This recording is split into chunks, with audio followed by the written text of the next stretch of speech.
파스콘 동지 여러분, 지난 주말과 주일 주 안에서 평안하셨습니까? 새롭게 시작된 한 주간도 성삼일체 하나님께서 여러분과 늘 함께 하시기를 원합니다. 이번 주에도 변함없이 하나님 말씀 중심의 삶을 살아가시기를 원하오며 현우리와 함께하는 올해 세 번째 고뇌 여정 출발하도록 하겠습니다. 설 명절 주간인데도 여러분 역시 하나님이 주시는 화평한 가운데 보내시기를 바라옵습니다. 2025년 4주차, 자, 세 번째가 아니라 네 번째죠. 4주차 하나님의 말씀은 누가복음 2장 11절의 말씀이 되겠습니다. 자, 함께 외워봅시다. 오늘 다윗의 동네에 너희를 위하여 구주가 나셨으니 곧 그리스도 주시니라. 누가복음 2장 11절 말씀. 아멘. 다시 한번 해봅시다. 오늘 다윗의 동네에 너희를 위하여 구주가 나셨으니 곧 그리스도 주시니라. 누가복음 2장 11절 말씀. 아멘. 네, 먼저 해당 본문을 읽고 시작하죠. 누가복음 2장 8절로 14절의 말씀이 되겠습니다. 누가복음 2장 8절로 14절의 말씀을 제가 낭독하고 이번 주 말씀 해설을 진행하겠습니다. 그 지역의 목자들이 밤에 밖에서 자기 양떼를 지키더니 주의 사자가 곁에 서고 주의 영광이 그들을 두루 비춤에 크게 무서워하는지라. 천사가 이르되 무서워하지 말라. 보라, 내가 온 백성에게 미칠 큰 기쁨의 좋은 소식을 너희에게 전하노라. 오늘 다윗의 동네에 너희를 위하여 구주가 나셨으니 곧 그리스도 주시니라. 너희가 가서 강포에 쌓여 구유에 누워있는 아기를 보리니 이것이 너희에게 표적이니라 하더니 호련히 수많은 천군이 그 천사들과 함께 하나님을 찬송하여 이르되 지극히 높은 곳에서는 하나님께 영광이요 땅에서는 하나님이 기뻐하신 사람들 중에 평화로다 하니라. 아멘. 네, 원래는 누가복음 2장 1절로 7절을 해설해야 되는데 여러분 이미 말씀드렸던 것처럼 이미 작년 말에 현대 성탄절 즈음해서 이 부분을 강설을 했습니다. 여러분 그래도 복습 차원에서 그 부분을 안 보신 분들이 있다면은 그분들을 위해서 링크를 걸어 놓겠습니다. 그리고 그 영상에서도 이와 같은 상황을 이야기했으니까요. 여러분 중복되지 않도록 제가 넘어서 한다고 말씀을 드렸습니다. 오늘은 예수님의 탄생과 성장 그리고 소년 시절에 관한 누가복음 기록의 7번째 시간입니다. 지난 시간에 우리 구주 예수 그리스도께서 베들레헴에서 탄생하신 사실과 그 배경에 관한 1절에서 7절의 말씀 해방 부분을 보시면 되겠습니다. 그것은 예수님이 탄생하실 당시 역사적 배경을 알려주는 것입니다. 그야말로 하나님의 크신 구원의 작정과 섭리사를 가르쳐 주시는 내용이었습니다. 이제 오늘 본문은 예수 그리스도의 탄생이 주는 의미에 대해서, 정말로 큰 의미에 대해서 좀 더 집중하는 본문이라고 볼 수 있겠습니다. 성경은 의미 없이 기록된 것이 단 하나도 없다는 것을 우리는 믿습니다. 그렇다면 오늘 본문에 등장하는 목자들에게 예수님의 탄생 소식이 가장 먼저 알려진 것과 천군 천사들이 기뻐하며 찬양하는 것 또한 매우 큰 의미를 가지는 하나님의 말씀이라고 볼 수 있을 것입니다. 주께 사랑하시는 우리 파스콘 동지들이 오늘 예수 그리스도의 탄생에 관한 두 번째 시간을 통해 예수 그리스도를 따르는 제자의 삶을 아름답게 이루어 나아갈 수 있기를 바랍니다. 오늘은 우리 구주 예수 그리스도의 탄생이 가져다주는 네 가지의 의미를 상고하고자 합니다. 첫째, 주님의 탄생은 성도가 누릴 영광이 땅의 영광이 아니라 하늘의 영광임을 보여주는 것입니다. 아멘.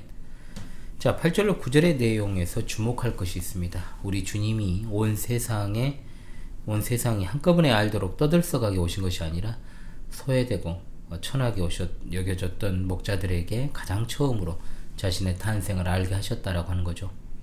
마태복음은 왕으로 오신 예수님을 부각시키기 위해서 동방에서 박사들이 방문한 사실을 서술하고 있지만 여기서는 예수님이 낮고 낮은 자들의 구주가 되시다라고 하는 사실을 드러내고 있죠. 자, 지난번에도 말씀을 드린 것처럼 예수님은 성경의 기록 그리고 역사의 기록, 당시 유대인의 풍습에 비추어 봤을 때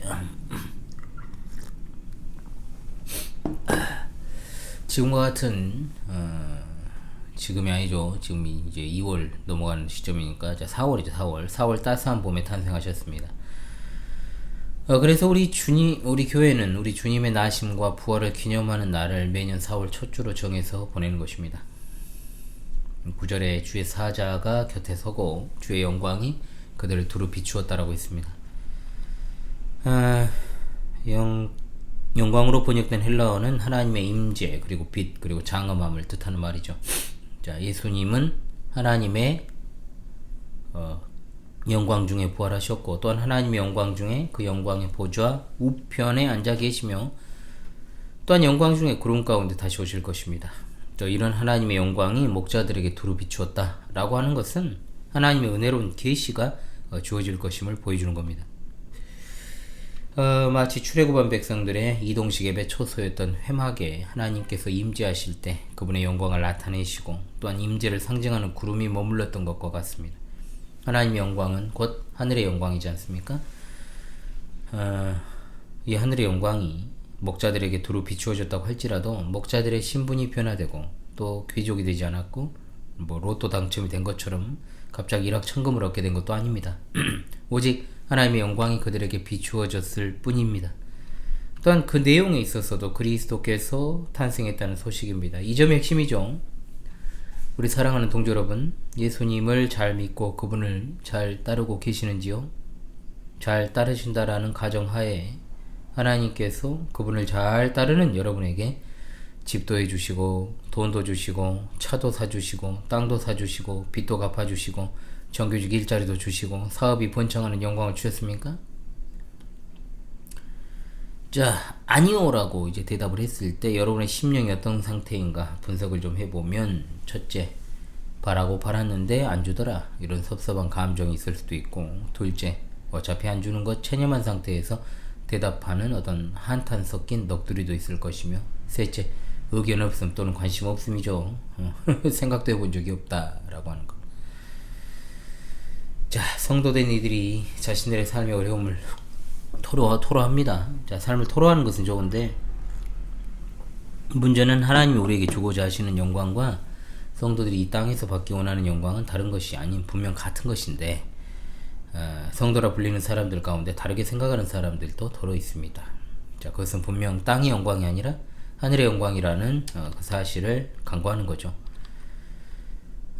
이 세상 사람들, 즉 땅에 속한 자들 또는 예수 그리스도를 영접하지 않은 자들, 불택자들은 당연히 이 땅에 속한 것을 얻는 것이 영광이라 생각하며 살아갑니다.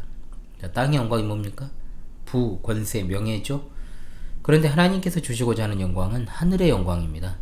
자, 예수 그리스도를 통해 의롭다 하시고 양자 삼아 주시고 거룩한 삶을 살게 하시며 영화로운 삶을 살아가도록 나아가도록 성령께서 계속해서 일평생 인도해 가시는 거죠. 그리고 이 세상에서의 삶 가운데 이미 시작된 영생을 누리며 저 천국의 영광을 우리에게 미리 보여주시고 궁극적으로 그 천국으로 이끌어 가십니다. 예수님 믿는 사람들이 여자라고 한다면 부잣집에 시집을 가고 고시를 합격하고 임용에 합격하고 다 공무원 합격하고 정규직 일자리 다 얻고 다 가난하게 살지 않고 떵떵거리면서 이 땅에서 잘 누리고 살면 좋겠지요. 그러나 그것이 진정으로 하나님이 우리에게 주시고자 하는 영광스러운 삶이라고 생각하십니까? 또한 그렇게 누리고 있지 못한 자들은, 우리들은 진정으로 예수님을 따르는 자들도 아니고 또 예수님의 제자도 아닌 것입니까? 주님은 외식하는 자들에게 말씀하십니다. 그들은 땅에서 그들의 상을 받았으므로 하늘의 상을 받지 못한다. 물론 하나님은 말씀하십니다. 너희는 먼저 그 나라와 그 의를 구하라. 그리하면 이 세상에서 필요한 것들을 선물로 주시겠다라고 말입니다. 자, 그러나 기억해야 될 것은 의식주, 즉 돈이나 명예나 권세는 그 자체가 하늘의 영광이 아니며 잠시 잠깐 살아가는 이 땅에서 필요한 최소한이요, 또한 그것조차도 하나님께 영광을 돌리고 하나님을 잘 섬기기 위한 방편으로 주신 일시적인 것이다. 이 영상을 시청하시는 우리 동지 여러분 중에 돈이 있으면 사실 얼마나 많이인 사람이 있습니까? 그러잖아요. 또 여러분 중에 가난하면 또 얼마나 찢어지게 또 가난한 사람이 있습니까? 우리가 타고난 금수저가 아닌 이상이야 다 거기서 거기입니다. 도토리 키재기 아닙니까? 혹시 이 영상을 보시는 분들 중에 상위 5%에 해당하는 분이 계시면 이 사회에 말씀해 주시기 바랍니다. 이 땅에서 많이 갖고 많이 가지 못하는 그게 이제 문제의 본질이 아니고, 하나님이 주시고자 하는 하늘의 영광을 알지 못하는 자가 가장 많이 갖지 못한 자, 하나님의 자녀가 되었다라고 하는 그 놀라운 사실에 만족하지 못하는 자야말로 교회 안에 있는 진정한 가난뱅이, 또 빈천한 사람 아닙니까? 하나님의 자녀임을, 그리고 하나님과 화목하게 되었음을, 예수 그리스도와 함께 천국 유업을 얻는 영광이 진짜 영광임을 알고 신앙생활하는 자들이야말로 정말로 부하고 존귀한 자들인 것이죠. 이 사실을 여러분 인정하면서 믿으시죠? 땅의 영광을 구하는 자들이 예수님을 십자가에 못 박아 죽였습니다. 그들은 땅의 영광을 주지 아니하는 예수님을 죽인 거예요. 그런데 왜 교회 안에 있으면서도 어떤 이들은 땅의 영광을 줬습니까? 성경을 읽고 또 성경 공부를 하고 신앙 고백을 입술로 100번, 1000번, 10,000번을 말한다 해도 교회 따로 일상 따로 이른바 따로 국밥의 삶은 아무런 의미가 없습니다. 아무리 말씀을 듣고 아멘을 외쳐도 여러분이 예배당 문을 나서거나 유튜브 창을 닫는 즉시 땅의 영광을 구하는 성물근성을 버려내지 않고 그대로 가지고 있으면 그것은 자신이 예수님과 상관없는 위선자임을 공포하는 것에 불과하다는 거죠. 반드시 기억하고 마음판에 새기십시오. 하나님이 우리에게 주시고자 하는 하늘의 영광의 본질을 모르면 일평생을 교회를 다닌다 할지라도 어떻습니까? 예수님과는 상관없는 사람이 될 수 있다는 겁니다. 한 사람이 두 주인을 섬기지 못한다 했습니다. 하늘의 영광을 주시는 주님을 섬기시겠습니까? 아니면 적당히 교회 문턱만 밟고 땅의 영광을 주는 마귀에 속한 세상을 섬기시겠습니까? 둘째로, 주님의 탄생은 온 백성에게 비칠 기쁨의 소식인 줄로 압니다. 10절 말씀이 바로 이것입니다. 좋은 소식, 기쁜 소식이라는 말은 성경에서 단순한 차원이 아니라 하나님의 나라가 도래하고 예수 그리스도를 통해 얻어지는 구원에 대한 전문적 용어입니다. 본문에서도 구주가 나심으로 본격적으로 하나님 나라가 도래했으며 하나님 백성이 구원의 소망을 품게 되었고, 또한 죄로 인해 죽을 수밖에 없던 인간들이 구원받게 되었으니 주의 탄생은 그야말로 큰 기쁨의 좋은 소식이 아닐 수 없습니다. 온 백성은 1차적으로 이스라엘이지만 이것은 궁극적으로 영적 이스라엘, 즉 하나님이 택하신 모든 사람을 가리키는 것이죠. 돈을 아무리 많이 가지고 있는 자라 할지라도 벗어날 수 없는 굴레가 있습니다. 뭡니까? 죽음입니다. 죽음은 죄의 결과입니다. 성경은 죽음을 세 가지 종류로 정의하죠. 첫 번째, 영적인 죽음입니다. 아담과 하와가 범죄했을 때 그들은 영적으로 하나님과 단절되어 죽었습니다. 그의 후손들인 모든 인류는 다 영적으로 죽은 상태에서 태어납니다. 두 번째, 육체적 죽음입니다. 육체가 늙고 병들어가는 것은 자연적인 상태가 아닙니다. 분명 죄의 결과입니다. 그러므로 누구든지 육체의 죽음은 피해갈 수 없습니다. 세 번째, 영원한 죽음입니다. 이것은 육체가 영혼과 분리될 때 그 영혼이 지옥에 가서 영원한 형벌을 받게 되는 것을 말하죠.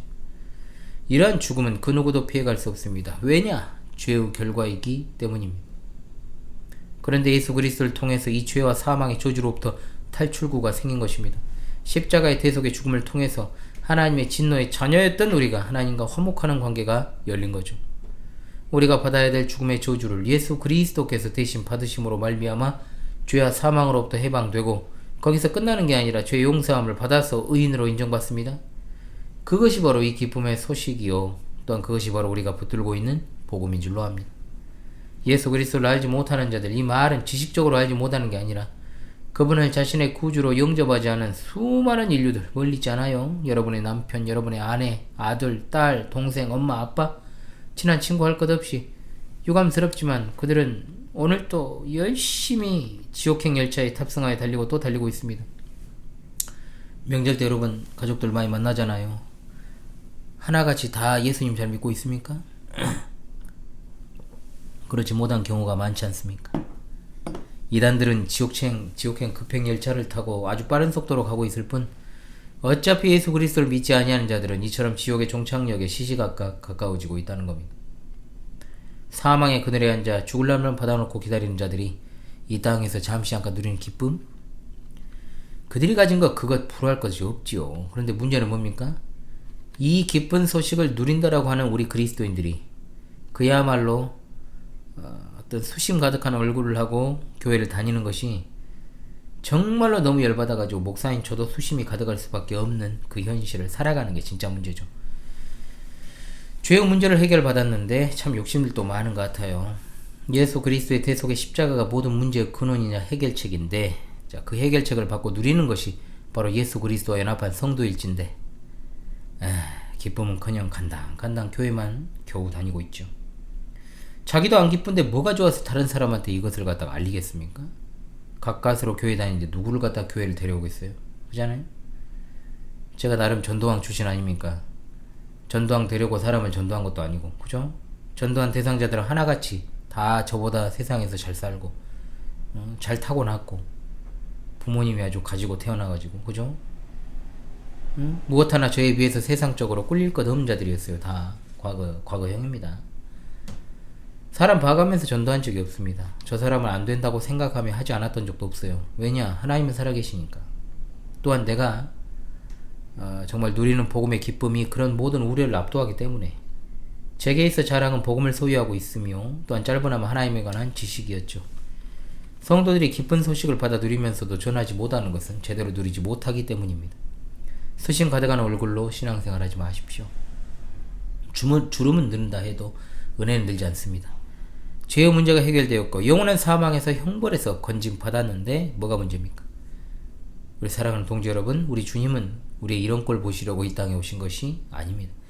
이 시대 복음의 사자들은 바로 다름 아니라 우리입니다. 우리들 자신입니다. 잊지 마십시오. 셋째로, 주님의 탄생은 우리가 하나님께로 두려움 없이 나아가게 하는 통로가 된 줄로 믿습니다. 아멘. 11절과 12절은 천사들이 목자들에게 메시아가 탄생하셨음을 알려주는 내용이죠. 11절에 오늘은 바로 예수님이 탄생하신 그날, 바로 성탄일을 말하고, 또한 이 성탄일이 우리에게 기쁜 날인 것은 하나님의 구원의 작정이 현실화되는 그날이기 때문입니다. 또한 여기서 구주가 나셨다고 했을 때, 구주는 질병이나 위험으로부터 구하다라는 뜻을 가진 단어입니다.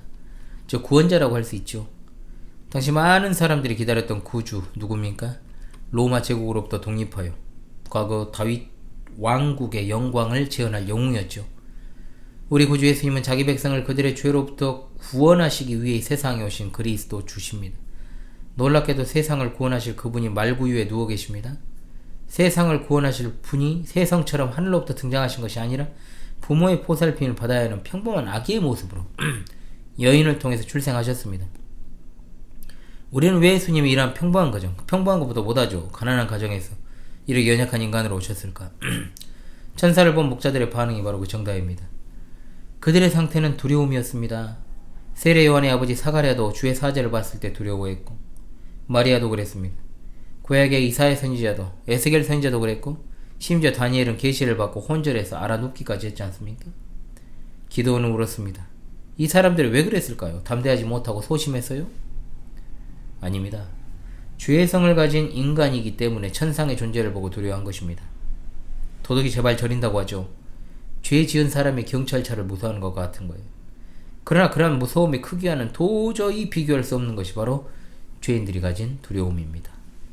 크고 어미하신 하나님 앞에 도저히 고개를 들 수 없는 우리들의 죄악된 모습은 두려워하기에 충분합니다. 그러나 예수 그리스도께서는 하나님께 대한 우리의 두려움을 없애주시고 교제로 이끌어 주셨습니다. 그러한 일을 수행하시기 위해 바로 인간으로 한 아기로 연약한 모습으로 태어나신 것입니다. 우리로 하여금 종신토록 주의 앞에서 성결과 의로 두려움 없이 섬기게 하시기 위해 비천한 인간의 모습으로 오셨다라고 누가복음 1장 75절에 말씀하지 않습니까? 하나님의 은혜가 얼마나 감사합니까? 그 높은 영광의 보좌를 버리고 비천한 인간의 모습으로 오신 그리스도의 고귀한 헌신이 얼마나 감사하고 또 감사한지요. 그러므로 형제들아, 우리가 예수의 피를 힘입어 성소에 들어갈 담력을 얻었나니 그 길은 우리를 위하여 휘장 가운데로 열어놓으신 새로운 살 길이요 휘장은 곧 그의 육체니라. 아멘. 할렐루야.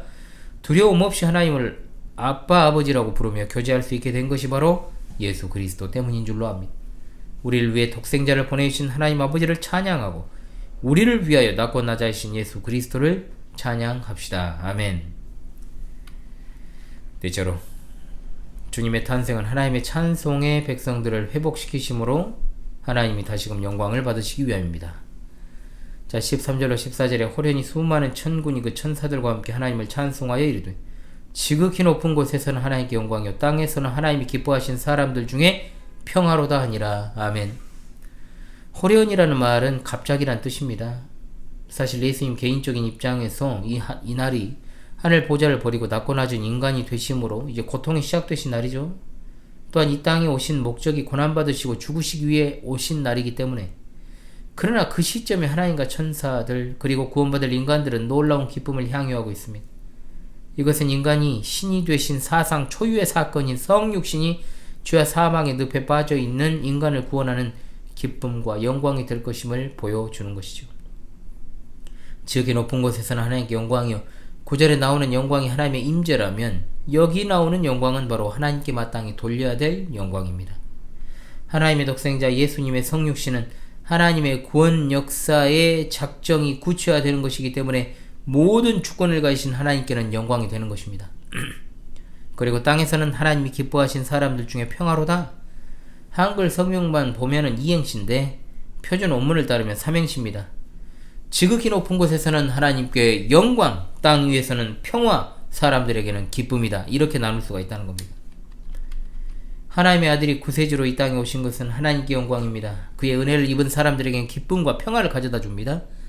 이 평화는 죄와 불순종으로 하나님과 원수된 인간과 하나님과의 화평의 구원이요, 서로 번복하고 정말 반복하고 싸우는 인간들 속에서의 화평이며 늘 시험, 걱정, 근심, 괴로움으로 살아가는 인간의 평안입니다. 사실 하나님께서는 누가 찬양을 하든 누가 영광을 돌리든 돌리지 않든 상관없이 찬양받으시기 합당한 본래부터 영광스러운 분이십니다. 그런데 문제는 그 하나님께 반역해서 그분의 영광에 흠집을 낸 존재가 있습니다. 그것이 바로 아담과 하와였고, 우리들은 바로 그들의 반역의 유전자를 그대로 물려받은 죄악된 인간들이었죠. 왕조 시대의 왕에게 반역을 일으키면 그것은 역적으로서 자신뿐만 아니라 자신과 관계된 모든 이들이 죽임을 당하게 되어 있습니다. 그러나 온 우주 만물을 창조하신 주권자이신 하나님께 반역했는데 그 죄에 대한 형벌이 그보다 더 약하겠어요? 하나님께서 온 피조물과 특히 그 가운데 지음받은 인간이 사탄과 공모하여 하나님께 반역하고 계속해서 그 후손들이 불신앙으로 일관하고 있으니 하나님의 영광에 이루 말할 수 없는 흠집을 내버린 것입니다. 그것 하나만으로도 인간은 영원히 죽을 수밖에 없는 패역한 존재들인 것이죠. 그런데 우리 하나님께서는 독생자 예수 그리스도를 보내심으로 하나님께 반역한 인류 가운데 일부를 구원하시기를 기뻐하셨습니다. 그것 또한 하나님께서 영광 받으시기 위한 조치였습니다. 그러므로 이 땅에서 일어난 일 가운데 가장 하나님께서 기뻐하는 일이 무엇이겠습니까? 하나님께 반역하였고 죽을 수밖에 없는 멸망의 자식들이 그리스도의 십자가를 통하여 회개하고 하나님께 다시 돌아와 하나님의 찬송의 백성의 자격을 다시금 회복하는 일보다 더 기뻐하시는 일은 없고, 또한 더 영광 받으신 일은 없는 것입니다. 그래서 하나님께서 그의 피로 값주고 사신 복음 전파의 기관인 교회를 통해서 그리스도께서 지신 십자가의 대속 사역을 전파하는 것으로 영광을 받으시는 겁니다.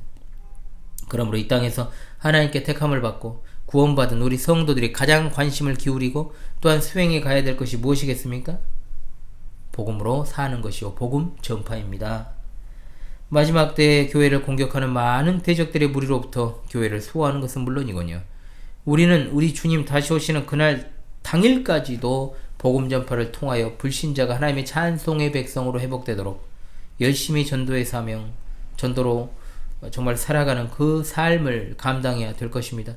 하나님께 영광 돌린다는 것을 여러분 절대로 추상적으로 생각하지 마십시오. 우리가 사는 목적이 하나님을 영화롭게 하고 영원토록 그분을 즐거워하는 것 아닙니까?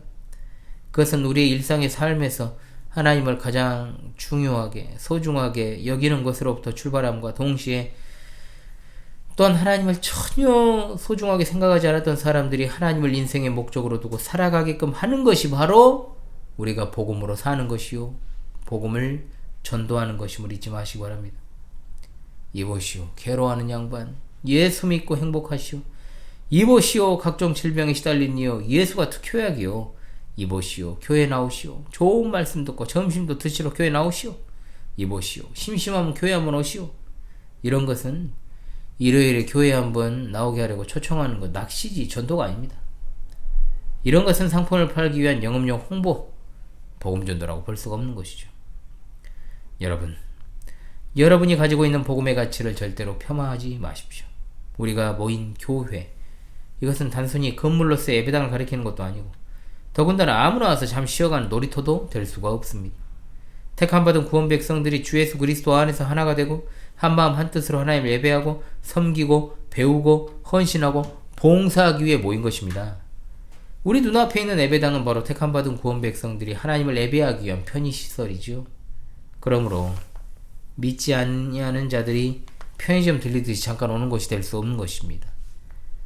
오게 하려면 오게 하겠지만 물론 우리 본교회 성도들은 우리 교회를 너무 아껴가지고 11년이란 시간 동안 아무도 데려오지 않아요. 그렇게 살고 있지만 분명한 복음 전파라고 하는 것, 전도라고 하는 것은 결국 모든 입으로 예수 그리스도를 주님이라고 시인하여 하나님께 영광을 돌리는 백성이 되게 하는 것입니다. 그래도 나름 그 결실로 10년간 내면하던 가족 한 분이 이곳으로 이사오며 나오시게 된 일도 있고 진짜 그것은 기적같은 일이었죠. 여전히 세상으로 나간 이들과 여전히 외면한 일도 있습니다. 그러나 별로 개의치 않습니다. 이것은 우리의 힘으로도 능력으로도 되는 것이 아니니까. 오직 하나님이 택하신 자가 하나님의 때가 이르러서 우리를 도구로 삼아서 그 사람을 구원하시려고 할 때 나타나는 하나님의 능력입니다. 이런 자세로 담대하게 전도를 해야 죽이 되든 밥이 되든 하는데 죽도 안 되고 밥도 안 되는 그런 현실은 참으로 안타깝죠. 전도는 하나님께 영광을 돌리기 위한 아주 중요한 방법이자 주님의 명령임을 잊지 마십시오. 그 과정과 시작과 끝을 도우시는 이가 바로 하나님이십니다. 하나님의 찬송의 백성들이시여 우리 사랑하는 파수꾼 동지들이시여 하나님을 인생의 목적으로 두고 있는 하나님의 영광 아래에 있는 주님의 자녀들이시여 우리의 삶을 다해 하나님께 영광을 돌리기 위한 이 목적에서 조금도 벗어나지 말고 전하고 기도하는 복음의 증인들이 다 되어야 할 줄로 믿습니다. 아멘. 주께 사랑하시는 우리 파수꾼 동지들이시여 주님의 탄생 그 위대하고 놀라운 역사상 유일무이한 사건 앞에 우리 성도들은 하늘의 영광을 바라봐야 됩니다. 땅의 영광 다 썩어져 버릴 것들 없어질 것들 주목하지 마세요. 하나님은 그분을 섬기는 데 필요한 것들을 다 채우십니다. 또한 아울러 우리를 먹이시는 선한 목자이심을 잊지 마십시오. 이 기쁨의 소식인 복음을 가진 자로 정말 수신 가득한 얼굴 하지 맙시다.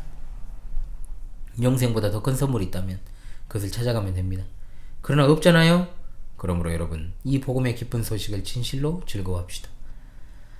또한 두려움 없이 하나님과 교제할 수 있도록 자신을 내어주신 우리 주님께 모든 영광을 돌리고 부디 주의 백성들이시여 말로만 하나님께 영광 돌리지 말고 하나님이 가장 기뻐하시며 영광 받으시는 이 복음으로서 살아가는 것, 복음 전파의 사명을 통하여 성령의 도우심을 힘입어 우리가 반드시 새 생명을 결실할 수 있기를 바랍니다. 여러분의 남편이, 여러분의 아내가, 아들이, 딸이, 동생이, 엄마가, 아빠가, 친구가 예수님 믿으라고 말한다 해서 뭔 일 안 일어납니다. 우리가 사는 목적 생각합시다. 하나님이 나를 살게 하신 이유가 뭔지, 하나님이 우리의 존재 목적이 아니면 우리는 교회 나올 필요도 없고 살아갈 이유도 없는 것입니다. 한마디로 교회 바깥에서 예수 그리스도를 모르고 사는 자들은 살아갈 이유를 모르는 자들과 같잖아요. 인간이 되어라에서도 말씀드렸지만 여러분은 살아갈 이유, 사는 이유를 알면서도 살아갈 이유를 모르고 살아가는 자들을 부러워하고 그들로부터 위로받고 그들의 패턴을 따르고 그들과 함께 하며 복음을 가지고 복음을 전할 생각은 조금도 하지 않는 그 모습이 있진 않습니까? 나를 위해 죽으러 오신 주님, 나를 위해 다시 보라하신 주님, 나를 위하여 승천하신 주님, 나를 위하여 하늘의 영광 보좌 우편에서 돌보시는 주님, 나를 위하여 이 세상에 다시 오셔서 영원한 영광의 나라를 주시려는 주님. 이제 내가 살아도 주님을 위해 살고 이제 내가 죽어도 주님을 위해 죽겠나이다. 사나 죽으나 우리는 주의 것입니다. 아멘. 예, 여러분 오늘 예수 그리스도의 탄생 두 번째 시간을 생각하면서 여러분들이 이제 명절 때 식구들과 가족들과 많은 조우를 할 것입니다. 어떤 방식으로든 복음이 빛날 수 있기를 위해서 여러분들 그렇게 살아가시고 언행 심사를 바르게 하셔서 정말 화평한 그런 어떤 명절 잘 보내실 수 있기를 바라옵겠습니다. 명절 주간입니다. 여전히 그래도 하나님 말씀 중심하여 살아가시는 여러분 되시기를 간절히 소망합니다. 다시금 이번 주 하나님의 말씀